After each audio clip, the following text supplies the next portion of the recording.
Stress-Free: How to Thrive Under Pressure in Unprecedented Times. Authored by Richard Maloney. Narrated by Richard Maloney. Preface by Richard Maloney. From a very early age, I can recall myself questioning the meaning of life. Why are we here, and what's this human experience all about? I had no clear idea what I was here to do, but I sensed that it would unfold in time. And so I just cruised along, waiting for something meaningful to hit me. In the meantime, I didn't take life or people too seriously. And often, this seemingly relaxed approach to life worked to my detriment. At school, I was completely disengaged from the curriculum, the teachers, and their teaching methods, and this resulted in me being perceived as a difficult, combative, problem child. As the years passed and my disenchantment towards the status quo intensified, the perception that I was more trouble than what I was worth also heightened, and I was ultimately asked to leave 2 different schools.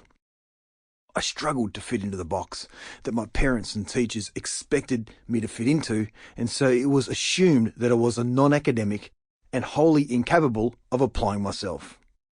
I found this frustrating because I knew this wasn't who I really was, but I also felt misunderstood and at times completely defeated. If they couldn't see me for me, then what was the point? Sport, however, was my one saving grace. It offered me a platform to excel and exhibit my talents, an outlet for my frustrations, and an opportunity to mould myself into society through my passion.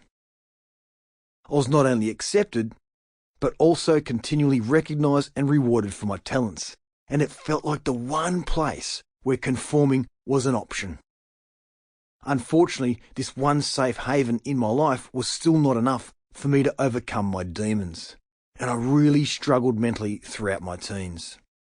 I felt discouraged, misunderstood, and pigeonholed as the bad guy, and at the age of 16, I even considering taking my own life.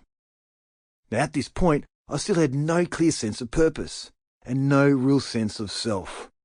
I knew I wasn't who people thought I was, but if I wasn't that, then who was I?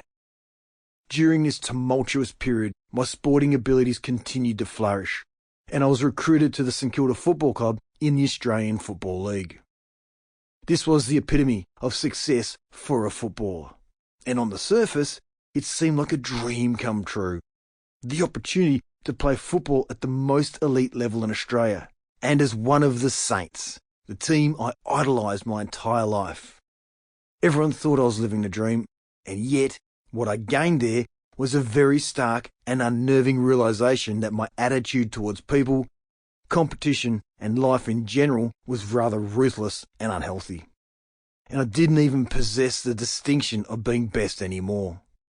I'd gone from being the biggest fish in a small pond to a small fish in an ocean. Other elite footballers were just as good as I was, if not better. And even more importantly, they had the right mindset. I struggled with the pressure of performing to a higher standard, accompanied by the ego hit that came with no longer being the standout player. I had always been one of the best in class, and this had come easy. Now I had to work so hard and continually strive to prove myself to my peers and coaches. I felt discouraged and disillusioned. My young ego copped consistent beatings, and ultimately I got injured. From there, sadly, I just quit. One of the other reasons I think I had such a bad attitude at the time was one of the all too familiar classics. When I was 19 years old, my parents got divorced. It was far from amicable, and the raw pain and inner turmoil this inflicted were profound and lingering. My mum had a breakdown of sorts, and my sister was overseas at the time, so it all fell on me. I felt an instinctive need to take care of her, along with an overwhelming sense of looming responsibility. A lot for any teenager, and just all too much for me. At the same time, I also experienced the shock of almost losing my best mate Jason, who had been my closest friend, like a brother, from the age of 5.